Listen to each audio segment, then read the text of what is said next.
Hola, en esta oportunidad hablaremos del derecho de retiro.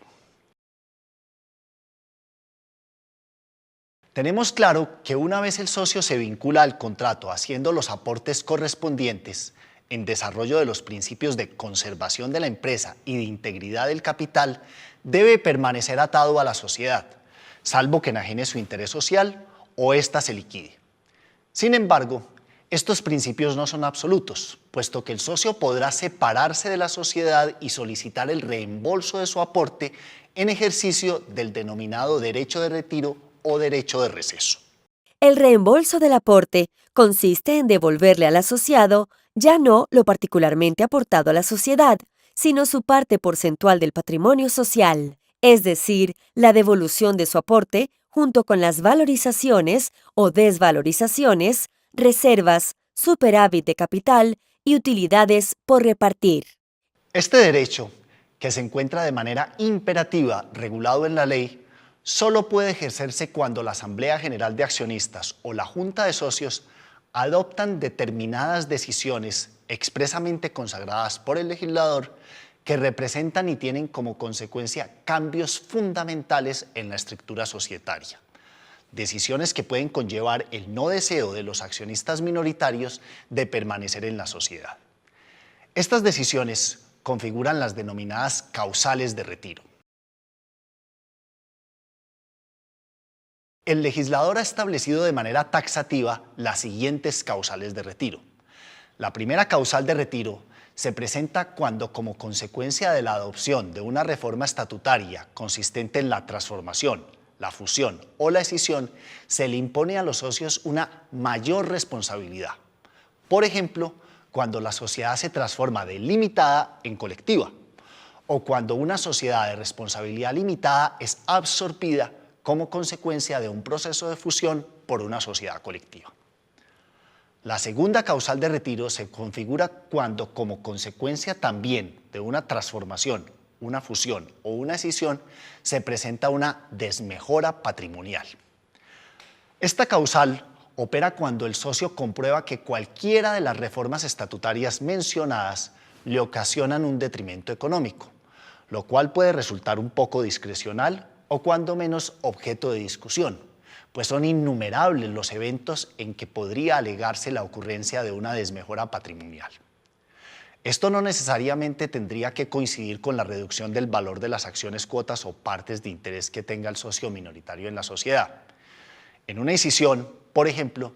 bien puede alegarse una pérdida del valor que se presenta como consecuencia de la desmembración del patrimonio de la sociedad escindente. Otro ejemplo se daría cuando, a consecuencia de la fusión, el accionista minoritario pierde participación en la junta directiva o queda sometido a procedimientos o restricciones inexistentes en los estatutos de la sociedad absorbida, pues ciertamente esto menguaría el valor de su interés social. Es obvio que no cualquier desmejora patrimonial puede conllevar el ejercicio del derecho de retiro. Será la autoridad competente quien determine si dicha desmejora tiene la entidad suficiente para constituirse en un perjuicio sustancial para el socio minoritario, que permita anteponer su interés particular por encima de los principios de conservación de la empresa e integridad del capital. La ley, a título enunciativo, ha establecido que procederá el derecho de retiro cuando haya una desmejora patrimonial en los siguientes eventos. Primero, cuando se disminuya el porcentaje de participación del socio en el capital de la sociedad. Segundo, cuando se disminuya el valor de la acción, cuota o parte de interés o se reduzca el valor nominal de la acción o cuota por haberse producido una reducción del capital sin reembolso de aportes. Y tercero, cuando se limite o se disminuya la negociabilidad de la acción. Las dos primeras causales de reembolso o receso consistentes en asumir una mayor responsabilidad o en desmejora patrimonial se dan en el entorno de las reformas estatutarias consistentes en transformación, fusión y escisión. La transformación es una reforma estatutaria en virtud de la cual la sociedad cambia su tipo societario, por ejemplo, de limitada a anónima. La transformación suele responder a motivos de reorganización de la empresa por no ajustarse el tipo societario con el que originalmente se constituyó, como cuando la sociedad se transforma de limitada a anónima, buscando vincular más socios y obtener más fácilmente recursos de capital. La fusión es una reforma estatutaria en virtud de la cual la totalidad de las relaciones patrimoniales de una sociedad pasan al patrimonio de otra, extinguiéndose ésta, pero sin liquidarse. La fusión suele responder a necesidades económicas de las sociedades que se involucran en el proceso, como es el caso de generación de economías de escala por la integración de las mismas. Por su parte, la escisión también es una reforma estatutaria, menos frecuente que la transformación y que la fusión, pero que, al igual que éstas, implica cambios profundos en el entorno societario. Mediante esta reforma estatutaria, parte de las relaciones patrimoniales de una sociedad se desprenden de ésta, dando origen a otra sociedad, o incorporándose a una ya existente, sin que se presente solución de continuidad en dichas relaciones y recibiendo los socios de la sociedad escindida participación en las sociedades beneficiarias. En la escisión se presenta un fenómeno opuesto al que se presenta en la fusión, toda vez que lo que busca es dividir un patrimonio en varias partes, para que cada una de ellas forme una empresa autónoma e independiente, o se incorpore a una ya existente. Establece la ley que en las convocatorias a las asambleas de accionistas o juntas de socios, donde se pretenda discutir una reforma estatutaria consistente en transformación, fusión o escisión, deberá indicársele al socio que podrá ejercer el derecho de retiro, obviamente si como consecuencia de dicha reforma se configuran las causales establecidas por la ley, es decir, asumir una mayor responsabilidad o que se presente una desmejora de los derechos patrimoniales. Naturalmente, este derecho solo lo podrán ejercer los socios ausentes o los socios disidentes, nunca los socios que consintieron en la respectiva reforma. La tercera causal de retiro opera cuando se presenta la cancelación de la inscripción de las acciones en el Registro Nacional de Valores o en la Bolsa de Valores. Todo como consecuencia de las dificultades que se le pueden presentar al accionista minoritario para negociar su participación en el capital social. Cuando se analiza este punto, debe tenerse presente que la legislación del mercado público de valores eventualmente puede exigir que los accionistas mayoritarios promuevan una oferta pública de adquisición, lo que comúnmente se denomina una OPA, a los accionistas ausentes o disidentes, con lo cual se reemplaza el mecanismo del derecho de retiro. Como sabemos, las sociedades anónimas, arquetipo de las sociedades de capital, son de dos clases. La primera clase corresponde a las sociedades anónimas cerradas, las cuales no se encuentran inscritas en el Registro Nacional de Valores e intermediarios, y en tal sentido no pueden negociar sus acciones en el mercado público de valores. Las segundas son las sociedades anónimas abiertas, las cuales se encuentran inscritas en el Registro Nacional de Valores e Intermediarios, por lo que negocian sus acciones en mercado bursátil. Esta circunstancia hace que las acciones que emitan estas sociedades accedan a un mercado especializado que le da mayor liquidez a la misma, motivo por el cual tienen mayor negociabilidad. Al desinscribir la acción del Registro Nacional de Valores, ciertamente se disminuye su negociabilidad, por lo que los accionistas ven mermados sus derechos y la ley, consecuentemente, les concede a estos el derecho a retirarse de la sociedad, es decir, a recibir el reembolso de su aporte sin que tengan que esperar a la liquidación de la sociedad. La cuarta y última causal para el ejercicio del derecho de retiro es un poco más objetiva y se presenta en el entorno de la reactivación de la sociedad. La reactivación se da una vez iniciado el proceso liquidatorio como medida para concluir el mismo y volver nuevamente operativa la sociedad. Y es que resulta que la Asamblea General de Accionistas o la Junta de Socios en su caso en cualquier momento posterior al inicio del proceso de liquidación, cumplidos unos requisitos, puede tomar la decisión de terminar el proceso liquidatorio y reactivar la sociedad.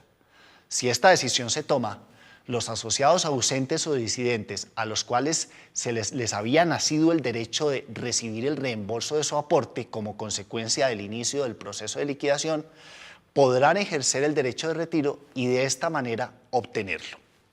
Acaecida la causal de disolución, se inicia el proceso de liquidación que, como su nombre lo indica, consiste en volver líquidos los activos sociales con la finalidad de pagar el pasivo externo y con el remanente hacer el reembolso del aporte a los asociados. La ley permite que el máximo órgano societario pueda, a solicitud del liquidador y en cualquier momento posterior a la iniciación del proceso de liquidación, acordar la reactivación de la sociedad, es decir, que la misma pueda nuevamente volver a ejercer el objeto social, lo cual se podrá hacer siempre y cuando el pasivo externo de la sociedad no supere el 70% de los activos sociales y no se haya iniciado la distribución de los remanentes a los asociados, es decir, que no se haya presentado reembolso de los aportes, ni parcial, ni mucho menos total. El acaecimiento de una causal de disolución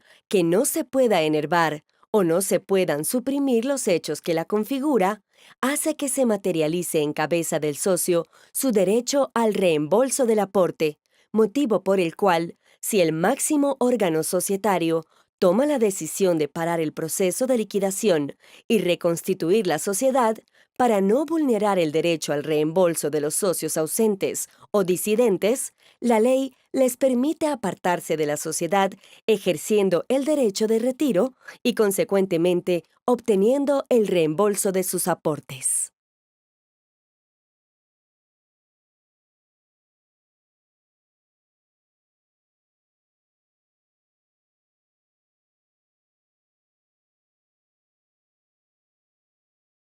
Si se presentan discrepancias en el entorno al acaecimiento de una causal de retiro, la autoridad que ejerce la inspección, vigilancia o control tiene la facultad legal de dirimirlas,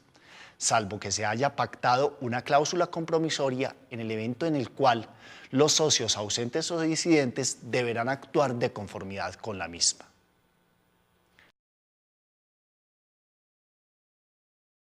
Ahora bien, ¿cómo opera el ejercicio de este derecho de retiro? El socio ausente o disidente puede ejercer el derecho de retiro dentro de los 8 días siguientes a aquel en que se adoptó la decisión que configura la respectiva causal, es decir, dentro de los 8 días hábiles siguientes a aquel en que el máximo órgano social aprobó la transformación, la fusión, la escisión, la desinscripción de la acción del Registro Nacional de Valores o de la Bolsa de Valores o de la reconstitución de la sociedad. Lo anterior lo hace el socio ausente o disidente mediante comunicación escrita dirigida al representante legal de la sociedad. El retiro produce efectos frente a la sociedad desde el momento en que se reciba la comunicación escrita del socio y respecto de terceros desde su inscripción en el registro mercantil o en el libro de registro de accionistas en cada caso. Sin embargo, la asamblea o la junta de socios tiene la facultad de revocar la determinación que origina el derecho de retiro siempre que lo haga dentro de los 60 días siguientes a la fecha en que la decisión se adoptó, naturalmente siempre y cuando la misma no se haya inscrito en el registro mercantil en los casos de transformación, fusión y reconstitución y escisión. Si no se revoca la decisión y continúa el ejercicio del derecho de receso, dentro de los 5 días siguientes a la notificación del retiro, la sociedad debe ofrecer las acciones, cuotas o partes de interés del socio que pretende retirarse a los demás socios, para que éstos las adquieran a prorrata de su participación en el capital. Si los socios no las adquieren dentro de los 5 días siguientes, los podrá adquirir la sociedad siempre y cuando lo haga con utilidades líquidas o reservas constituidas para el efecto. En el evento en que ni los socios ni la sociedad adquieran el interés social del socio que ejerce el derecho de retiro, procederá el reembolso. El valor del mismo se debe calcular de común acuerdo entre las partes y, a falta de acuerdo, El valor lo determinarán peritos nombrados por la superintendencia respectiva. El reembolso se realizará en los plazos que acuerden las partes y, a falta de acuerdo, dentro de los 2 meses siguientes al acuerdo del precio o a la emisión del dictamen pericial que lo fije. Sin embargo, en el evento en que la sociedad demuestre que el reembolso dentro de estos términos afecta su estabilidad económica, la entidad de control podrá establecer plazos adicionales, los cuales no podrán ser superiores a 1 año. Debe tenerse presente que la superintendencia que ejerza vigilancia podrá determinar la improcedencia del derecho de retiro cuando establezca que el reembolso afecta sustancialmente la prenda común de los acreedores. Esta facultad, que parece algo drástica, no está reglamentada en la ley, por lo que habrá de atenderse al desarrollo doctrinario y jurisprudencial de la misma. Finalmente, debemos mencionar que los socios que ejercen el derecho de retiro y obtienen el reembolso de su aporte responden en forma subsidiaria y hasta el monto de lo reembolsado por las obligaciones contraídas por la sociedad hasta la inscripción del retiro en el registro mercantil. Esta responsabilidad cesará transcurrido 1 año.